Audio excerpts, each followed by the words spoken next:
Olá a todos, sejam muito bem-vindos a mais um podcast filosófico, atividade promovida pela Organização Internacional Nova Acrópole do Brasil. E neste podcast de hoje, nós recebemos o professor Francisco Iglesias, que é o diretor da Escola do Esporte com Coração. Seja muito bem-vindo em nosso podcast, professor Francisco. Olá, Danilo. Olá a todos, que tal? Bem, pessoal, o nosso podcast de hoje vai abordar justamente a importância do espírito olímpico. E para começar, eu gostaria de fazer uma pergunta para o Sr. Francisco justamente nesse sentido. O que significa e o que simboliza efetivamente esse espírito olímpico? Para entenderlos, tenemos que remontarnos en las brumas de la historia, tenemos que irnos casi 3.000 años atrás, y nos encontramos al rey Ífito de la Élida, una zona muy cercana a Olimpia, y en la capital de ese reino, de esa zona, estaba asolada por una peste, la ciudad de Elis, y como hacían siempre en la antigüedad, cuando no tenían solución para algo, el rey Ífito fue al oráculo de Delfos a preguntar una solución para la enfermedad que asolaba la ciudad. Y el oráculo le dijo al rey que tenía que rescatar los Juegos de la Paz. Esto nos indica que lo que conocemos como Juegos Olímpicos, que se iniciaron en Olimpia, que ahora hablaremos de ellos, en realidad eran mucho más antiguos, porque lo que el oráculo le dijo al rey Ífito fue rescatar los Juegos de la Paz. A partir de ese momento, Ífito se puso en contacto con el rey Cleomenes de un estado limítrofe con la Élide, que era el estado de Pisa. Se puso en contacto con un legislador de un estado que todo el mundo habrá oído hablar, que era Esparta. El legislador era Licurgo, y entre los tres llegaron al acuerdo de crear un espacio de paz. Ese espacio de paz se creó en Olimpia. Recordemos que en esa época toda la zona que conocemos hoy como Grecia, toda la Hélade, estaba salpicada constantemente de guerras. Entonces ese acuerdo, que fue como una invocación a ese espíritu olímpico del que vamos a hablar, en realidad lo que buscaba era la paz. A esta tregua sagrada los griegos le llamaron ekekeria o ekegeria, de manera que no solamente se respetaba la paz durante la celebración de esos juegos, que al principio tenemos que recordar que era solamente una carrera. No había nada más que esa prueba. Era una carrera donde los peregrinos que llegaban a Olimpia se disputaban el honor de llegar el primero y poder coger la antorcha que el sacerdote les ofrecía para encender el fuego sagrado de Zeus. A partir de ahí comenzaron lo que hoy conocemos como los Juegos Olímpicos en la antigüedad. Entonces, ese espíritu olímpico original, el que impregnaba esos juegos, se podría definir como una búsqueda de la paz, una búsqueda constante de la paz. Y precisamente la filosofía olímpica hoy en día, uno de sus preceptos, uno de sus principios, es precisamente la búsqueda incansable de la paz. O senhor falou muito da busca incansável pela paz e desse simbolismo que o espírito olímpico trazia. Nós vemos hoje no mundo muitos enfrentamentos, né? E o senhor falou também do aspecto filosófico nas Olimpíadas. Como nós podemos fazer a relação disso com a Olimpíada? Ou seja, a filosofia dentro dos esportes, de uma maneira prática. Qual a relação que a gente pode fazer nesse sentido? Buena pregunta, Danilo. Muy buena, porque es un tema que está en constante lucha hoy en día. O sea, las academias olímpicas de los diferentes países que difunden la filosofía olímpica están en una lucha silenciosa, que no se le da voz a esta lucha, con los comités olímpicos de los diferentes países. Aparentemente están todos en lo mismo, pero en realidad los comités olímpicos de cualquier país del mundo buscan medallas. porque están financiados por la política, el poder político, entonces necesitan resultados de medallas. Y en cambio las academias olímpicas o el Comité Pierre de Coubertin de cualquier país está buscando constantemente esa filosofía olímpica que tiene 3 principios: la no discriminación, usar el deporte como una herramienta para que los seres humanos desarrollemos valores, seamos mejores seres humanos, mejores ciudadanos, y la tercera era esa búsqueda de la paz. Todo esto que en su día relanzó el barón Pierre de Coubertin, porque las Olimpiadas de las que hablábamos al principio, los Juegos Olímpicos, porque recordemos que comúnmente todos hablamos de Olimpiadas refiriéndonos a los Juegos, pero las Olimpiadas en realidad es un periodo cronológico de 4 años. Pero bueno, de manera normal hablamos de Olimpiadas refiriéndonos a los Juegos. Y en esas Olimpiadas, recordemos que no solamente era una tregua sagrada que duraba durante la apertura de los Juegos, sino que dicen algunos historiadores que meses, otros dicen que medio año, otros dicen que 1 año.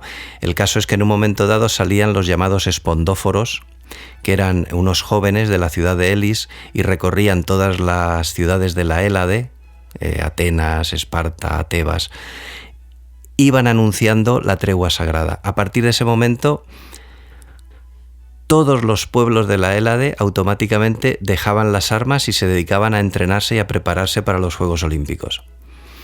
Yo siempre que me hacen esta pregunta que me acabas de hacer, Danilo, siempre uso el humor, un humor un poco triste, pero imaginemos hoy en día que saliesen de Atenas, cuando se enciende ese fuego que va a recorrer el mundo para la próxima Olimpiada, que en este caso será en Tokio. Imaginemos unos espondóforos modernos que vayan por todo el mundo, Irak, Libia, etcétera, anunciando que dejen las armas porque van a tener lugar los Juegos en un plazo de 2 años. Obviamente no llegarían a destino, tal como está el tema hoy en día. ¿Eso qué significa? Que el espíritu olímpico ha perdido su fuerza, ha perdido su capacidad de plasmación en el mundo. Eso sí que lo ha perdido, porque hay muchísima gente con ganas de que esto nuevamente vuelva a tomar esa fuerza que tuvo en su día. Y yo creo que todos los que soñamos con que eso se produzca en algún momento, vamos por buen camino, seguimos luchando. Aún así, en las Olimpiadas modernas hay momentos muy determinados de demostración de ese espíritu olímpico, de esa deportividad, de ese fair play, de ese no querer ganar a cualquier precio. Hay momentos, pero son muy puntuales, muy puntuales. Recuerdo en la Olimpiada de Río, aquí en Brasil, hace un par de años, que hubo 2-3 momentos en 20-25 días de competición, en miles de pruebas, hubo 2 o 3 momentos de espíritu olímpico. Y en la de Londres anteriormente lo mismo, 2 o 3 momentos. O sea, muy poco en relación a lo que podría ser. Aún así, insisto, las Olimpiadas mantienen esa fuerza de ese espíritu olímpico representado en ese fuego que entra al estadio y se enciende el pebetero, y curiosamente todo el mundo cuando entra el fuego se ponen de pie y guardan un silencio sin que el speaker tenga que anunciarlo. Es muy interesante. O senhor falou sobre princípios no esporte. Qualquer sociedade, qualquer civilização, seja ela egípcia, grega, romana, chinesa, por exemplo, eles tinham valores para que fossem vividos. Os samurais também tinham seus códigos e isso define uma forma de comportamento.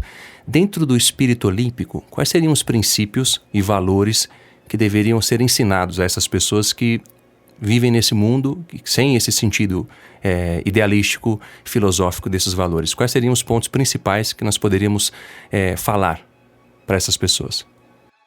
Son muy similares a los que hemos comentado antes de la filosofía olímpica. La idea de no discriminación, de respeto entre los seres humanos, más allá del color, de la condición social, el sexo, más allá de las ideas religiosas, políticas, más allá de todo eso, que prevaleciera un respeto, una fraternidad por encima de todo. Después sería necesario usar el deporte como un medio para desarrollar valores. Para eso es necesario un estudio comparado. Si no hay un estudio comparado de ciencias, religiones, filosofías, artes, no se puede dar esa idea de que el deporte sea transmisor de valores. Y en tercer lugar, para que la paz sea posible, es necesario el desarrollo de una especie de facultades que tenemos los seres humanos, que sería la búsqueda incansable de esos arquetipos platónicos, la bondad, el bien, la belleza, la justicia. Todos los días de nuestra vida tenemos la posibilidad de ponernos a prueba. Todos los días de nuestra vida podemos ponernos a prueba entre elegir algo bueno o algo no bueno, algo bello o algo feo, algo justo o algo injusto. Todos los días. No hace falta buscarlo de una manera extraña. Todos los días podemos mejorarnos en esa búsqueda incansable de lo mejor de nosotros mismos para entregarlo a los demás, que eso es la búsqueda incansable de la paz. O sea, los deportistas, lo que hoy en día entendemos como deportistas, que lo vemos, en la época de Platón ya ocurría esto. Normalmente tendemos a idealizar a veces el pasado, y en la época de Platón las Olimpiadas, los Juegos Olímpicos de la Antigüedad ya estaban decadentes. No hay más que leer a Platón cuando decía, y espero que no me odie nadie por lo que voy a decir, y bueno, y si alguien me odia, pues es su problema, pero es la verdad de lo que pasaba. Platón decía, estos señores que se dedican solamente a entrenar, necesitan una alimentación especializada, necesitan dormir 8 o 9 horas cada día. Se estaba refiriendo a los atletas profesionales, que ya lo sabía. Platón decía, estas personas, ¿de qué les sirven al Estado?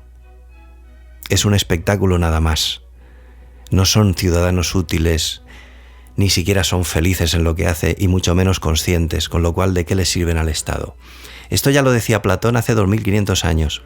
Entonces, hoy en día, acabo de llegar hace pocas horas de un congreso sobre olimpismo en la ciudad de Vitoria, organizado por el Comité Pierre de Coubertin, y uno de los profesores que estaba exponiendo hablaba de la necesidad de héroes deportivos para que los jóvenes tomen ejemplo y quieran imitar.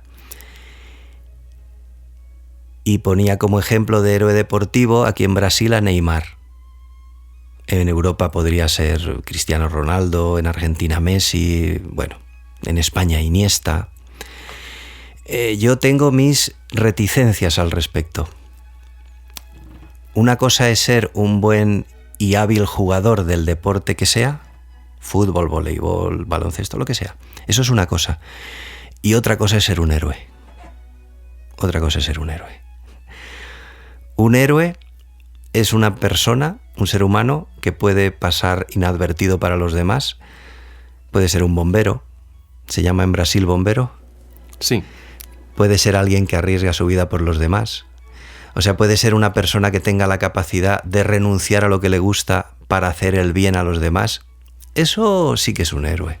Eso sí que es un héroe. Lo otro son figuras del deporte, que está bien, no hablo contra eso ni mucho menos, pero no confundamos los términos. La juventud, yo creo que de cualquier país del mundo, necesita más héroes cotidianos que todos los días sean capaces de mejorar como personas y lo entreguen a los demás. Yo creo que la juventud necesita mucho más eso que adorar a cualquiera de estos ídolos del deporte. Sin quitar que evidentemente es un gran espectáculo y da gusto verlos. Pero no confundamos los términos, no confundamos los términos. O senhor falou bastante ao longo da explanação a respeito do Pierre de Coubertin, que é uma figura muito importante nesse processo de resgate desse valor e do espírito olímpico. Além dele, há outros, e se não, eu gostaria que o senhor falasse um pouco mais sobre ele, sobre as ideias que ele desenvolveu, enfim, quem foi, porque é uma figura pouco conhecida pelas pessoas de um modo geral. Muy poco conocida. Según las palabras del presidente de la Academia Olímpica Española, don Conrado Durantez, refiriéndose a Coubertin, dice: el más famoso desconocido de la historia. Es una contradicción lingüística, pero que muy acertada. Hablando de héroes, Pierre de Coubertin para cualquiera que estudie su vida, su obra, lo que hizo, podríamos perfectamente ubicarlo en esa condición. Pierre de Coubertin fue un idealista, fue un héroe. Él era hijo de familia noble, rica, muy bien posicionada en Francia. Hubiese podido tener una vida muy fácil y muy cómoda, muy regalada, muy fácil. Y no. Cuando vio cómo estaba la juventud de su país, cuando vio cómo estaba la juventud en general en Europa, comenzó a investigar, luchar, porque a él se le conoce como el que rescató los juegos de la antigüedad y los trajo a la modernidad. Pero en realidad él era un pedagogo. Él estaba preocupado por la educación de los jóvenes, porque estaba viendo cómo los jóvenes proletarios en Francia pues estaban en la droga de la época metidos, que era el alcohol, había un alcoholismo tremendo, y se preocupó por que esa juventud saliese. Y para eso vio una herramienta magnífica, que fue el deporte. Cuando vio la capacidad pedagógica que tenía el deporte, se encaminó por ahí y hizo una obra increíble. Insisto, es muy conocido por haber recuperado los juegos, pero su mayor obra fue Deporte para todos. Y estamos hablando de una época donde la nobleza a la que él pertenecía lo menospreciaba por tratar con el proletariado, donde los universitarios lo menospreciaban porque no tenía carrera universitaria, donde el proletariado, la gente humilde, lo miraba con recelo porque pertenecía a la nobleza. O sea, tenía un panorama el hombre espectacular, y aún así consiguió algo que hoy en día no se le reconoce. Si hoy en día podemos hacer deporte, tenemos polideportivos, zonas de deporte en cualquier pueblo, ciudad, es gracias a él. Porque recordemos que en su época solo hacía deporte una clase social, que eran los que tenían tiempo, los nobles, que no trabajaban. Entonces él vio que el deporte tenía una capacidad pedagógica enorme y dedicó su vida, su fortuna, porque cuando le encontraron muerto, parece ser de un ataque al corazón, no se sabe muy bien, pero lo encontraron muerto, el guardián de un parque en Suiza, en Lausanne. Iba impecablemente vestido, pero no tenía ni una pieza, ni una moneda en los bolsillos. O sea, no tenía nada. Toda su fortuna, que fue mucha, la dedicó para lanzar la idea de deporte para todos, la idea de rescatar los juegos, de la filosofía olímpica. Un héroe. O senhor poderia contar algumas histórias desse período clássico, né, das Olimpíadas, para que a gente tenha uma referência de como isso se dava naquela época, por gentileza? Hay muchísimas y todas muy curiosas y anecdóticas, y algunas muy profundas y bellas. Una anecdótica, pues la única marca registrada que existe de un salto de longitud en la antigüedad, porque en los Juegos Olímpicos en la antigüedad, o en los nemeos, en los sísmicos, o en los píticos, había 4 tipos de juegos, pero los más famosos eran los olímpicos, los de más prestigio, los más sagrados, por otro lado, pues no medían nunca.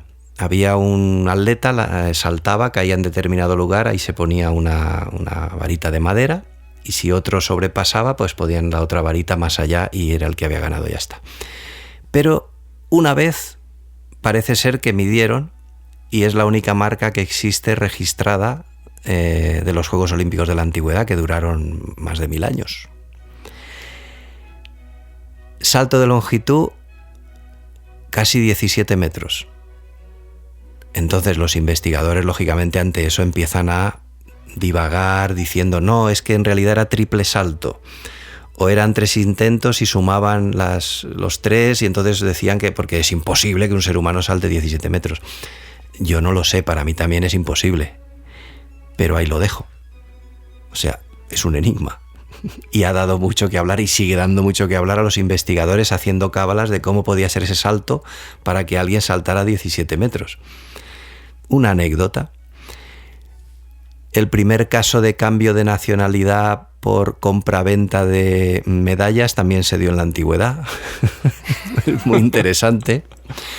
Un atleta de Crotona, que era un famosísimo corredor de velocidad, y había ganado varias medallas. Entonces el tirano de Siracusa, Dionisio, tirano de Siracusa, le compró para que cambiara de nacionalidad. Entonces cambió de nacionalidad, se hizo siracusano y ganó medallas con Siracusa. Entonces los habitantes de Crotona, para agradecer su cambio de nacionalidad, su casa la convirtieron en la cárcel de la ciudad, y la estatua que le había erigido el mismo Pitágoras, porque parece ser que había sido discípulo de él, pues la cogieron y la tiraron al mar. O sea, ya en aquella época ya había cierta competencia, ¿no? Bueno, y después de estas anécdotas así pues graciosas, históricas, que insisto hay muchísimas, y los apodos que recibían los atletas eran buenísimos.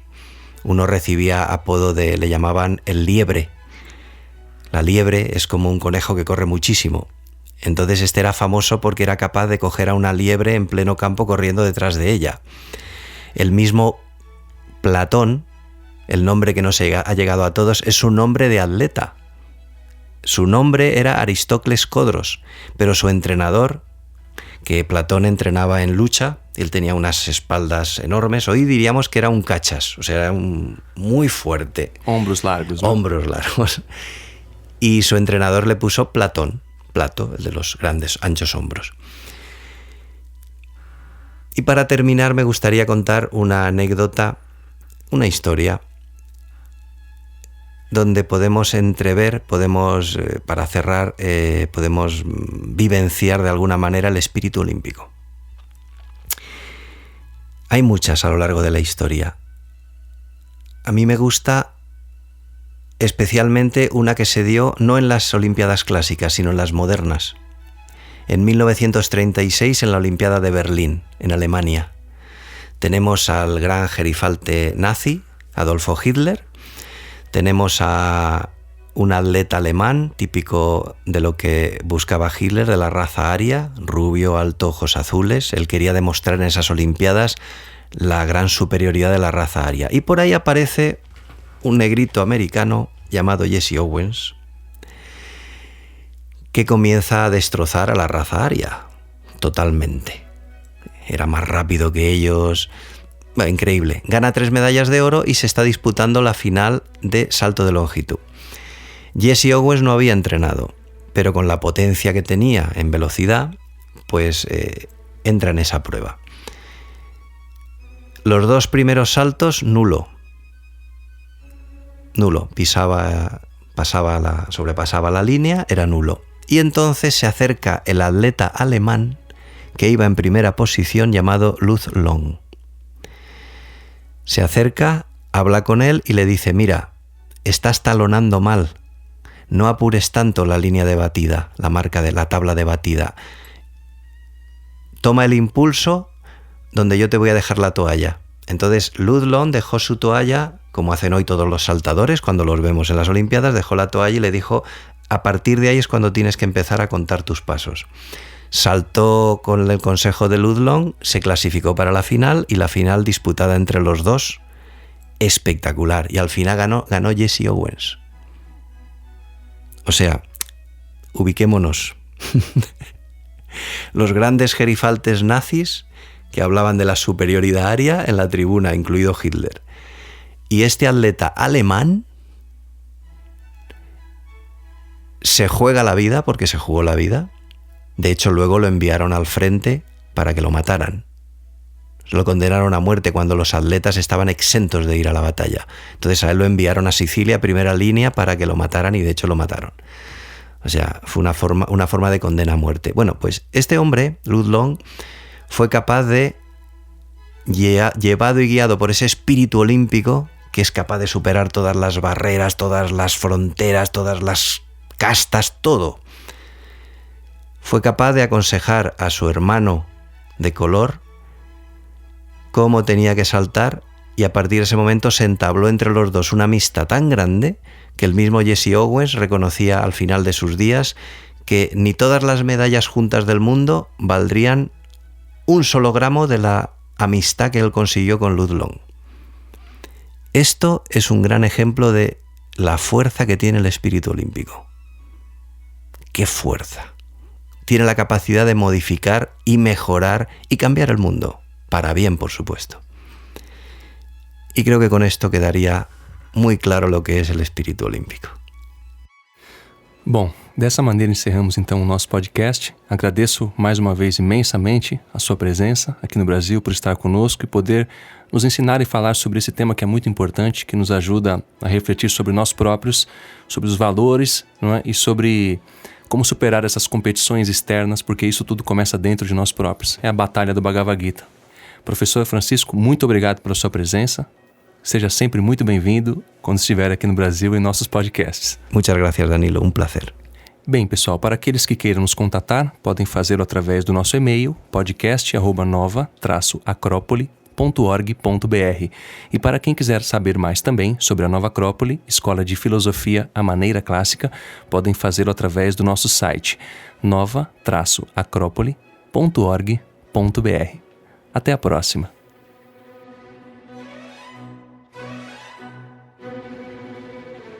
A trilha deste podcast é de autoria de Antônio Vivaldi e chama-se A Primavera, concerto número 1 em Mi maior, OP 8, RV 269.